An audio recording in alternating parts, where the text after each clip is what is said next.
So yun po no, mga ka-travelers, welcome po ulit sa aming channel.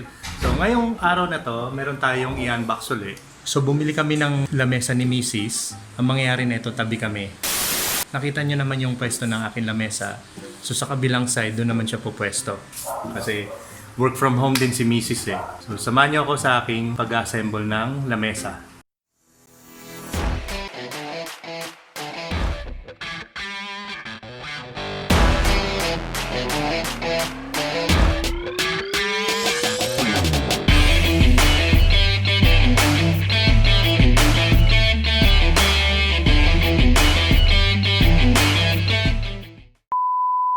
So, syempre, a bit of a story na rin. Nakahiligan ko na talagang mag-assemble ng mga bagay-bagay. So, nung nabili namin yung lamesa ko, talagang nag-enjoy ako sa pag-assemble nun. Back then, when I was in kinder, or nung hindi pa ako nag-school actually, merong niregalo sa akin ng tatay ko na Lego. Which is yun yung naging laruan ko until elementary ako. Nag-enjoy ako sa Lego kasi alam mo yung imagination mo, you can build anything like building, mga sasakyan, even mga robot na rin. No? Napakasaya. Kaya hanggang sa pagtanda ko, dala-dala ko yung parang creative mind ko on how to build things. Hanggang sa nag-college ako, ang course kasi na kinuha ko is engineering. Bakit engineering? Kasi yun na nga, when I was still a kid, mahilig nga ako mag-build ng mga kung ano-ano, buting-ting. So, dun sa engineering course ko na yun, ECE actually, Electronics and Communications Engineering, natuto akong mag-design ng mga circuits, even yung mismong device kung saan gagamitin. Alam mo yun, napakaganda, napakasaya nung ganong klaseng course na nakuha ko kasi nakakapag-isip ka ng mga bagay-bagay na pwede mong maimbento. Diba? Yung unang project namin nun is yung lighting. Pag halimbawa brownout, ano yon, automatic siyang iilaw. So yun yung una namin project. Napakasaya. Nalalaman mo yung mga designs ng mga bagay-bagay. At syempre, doon ko na rin naiisip, even nung nakapagtrabaho na ako, kung paano gumagana ang mga iba't ibang devices. Lalo na ngayon, mga cellphones, diba? High-tech na ngayon. Di katulad nung college kami, nung mga panahon na yon, medyo analog pa na sinasabi nila. Ngayon, digital na mga gamit, And lalo na ngayong digital age, mas lalong napalawak yung kaisipan ko pagdating sa technology. I'm into vlogging na ngayon. Nakakabili na ako ng mga gamit, nag-experiment na ako ng mga different things na pwede kong magamit sa akin pag-vlog. Diba? Napakasaya. At dahil doon, na-explore ko ng different ideas ngayong nasa community na ako ng YouTube.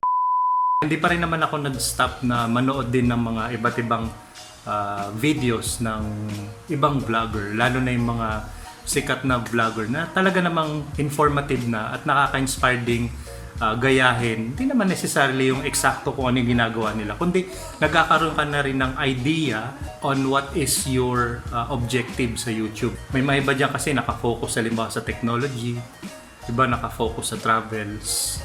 Pero in my case, alam niyo naman yung aming channel, Road Crew Travels. It was actually intended na for travels. Kaso nga lang ngayon, since GCQ, some part of metro are still locked down, or even sa province, hindi ka pa rin masyado makakagala or hindi ka pa makakagala talaga. But I did not stop there. Siyempre nag-explore ako. Sabi nga ng ating Pangulong Duterte, kahit nasa bahay ka, pwede ka pa rin mag-explore. Puntahan mo yung mga lugar sa bahay nyo na hindi nyo pa napupuntahan. So ito na yung ginagawa ko. Nagkakalkal din ako ng mga dati kong mga gamit. Yun yung mga fini-feature ko sa mga vlogs ko.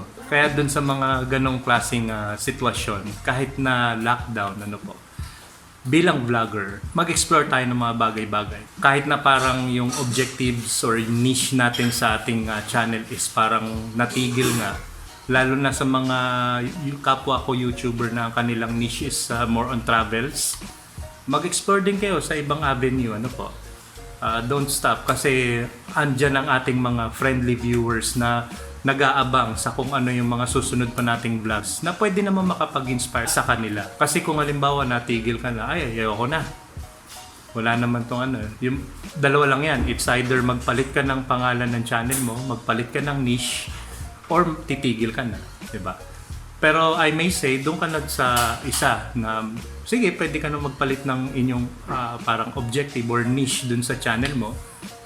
Pero at least, don't stop on what you're doing, lalo na kung passion mo naman talaga yon. Nice. Kasi napansin ko ngayon, ang dami na rin mga nagbablog. Mga kaibigan ko na dati kong nakakasama lang sa banda, sila nag-YouTube na rin. Shoutout nga pala kay Coach Marlon kasi meron na rin siyang YouTube channel. Pangalan is Zifrahan TV. So, check it out. Meron akong kaibigan sa Cavite, meron na rin siyang channel, Rosabel TV. And so, shoutout kay Brad Marvin. At marami pang iba na malay nyo, kayo na rin, ikaw, na nanonood ngayon sa aking video na ito. Diba? Ma-inspire ka na rin gumawa ng video. Baka magkaroon ka na rin ng YouTube channel eventually, diba? Napakasaya kasi pwedeng umpisan mo to as parang libangan lang, diba? Hanggang sa kung nagustuhan mo na at magkaroon ka na talaga ng focus kung ano talaga yung gusto mo mangyari sa video mo.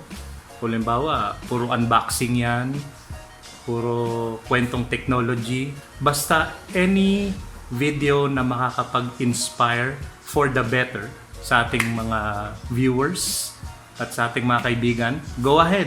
Napakaganda experience tong YouTube na to. Actually, nabanggit ko na rin sa dati kong video. Sayang lang talaga wala akong resources siguro 5 years ago. Matagal na namin tong parang ginagawa yung pagbi-video, pag-i-edit. Actually, back in 2008 pa, mga kasama ko sa pagbi-video. Naisip na namin sabi ko, paano kaya ang pwede nating mapagkakitaan sana sa pagkakamera o sa pagbi-video. And later ko na lang na-realize dito sa YouTube pala is pwede pala yun.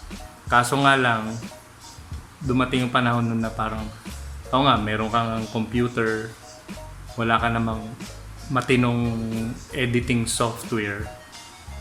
Camera mo medyo palyado na. And then siguro na lang talaga, timing na lang din. Kasi hindi basta-basta yung pagbili ko ng gamit Pinag-iipunan din yan.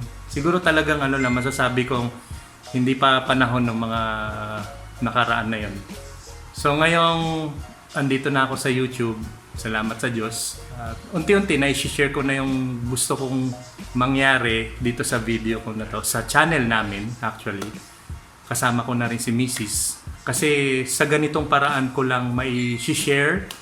At napakaganda nga, buti nga meron na ngayong social media, di ba? Kasi dati, ang napapanood lang natin through TV is yung tinatawag nga nila na mainstream media, nakakapanood ka, masaya, di ba? Nakakapaghatid ng informasyon, pero hindi ka nakakapag-interact dun sa mga hinahangaan mong artista. Pero pagdating sa social media, pwede ka na mag-react diba? Makapag-comment, makapag-like, shout out, napakasaya. At maganda tong naging hatid ng teknolohiya ng social media talaga. At dahil doon, lalong mas lalo pang lumawak yung idea ko sa konsepto ng aming channel. Everyday meron ako mga ideas Hindi ko lang siya mailagay ng maramihan. So, ang ginagawa namin is one at a time lang.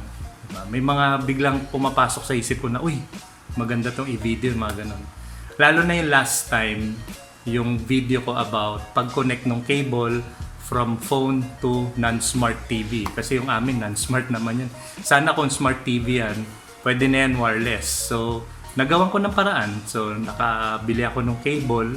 Maganda na yung viewing pleasure namin. Kesa sa mobile phone na napakaliit pa minsan talaga.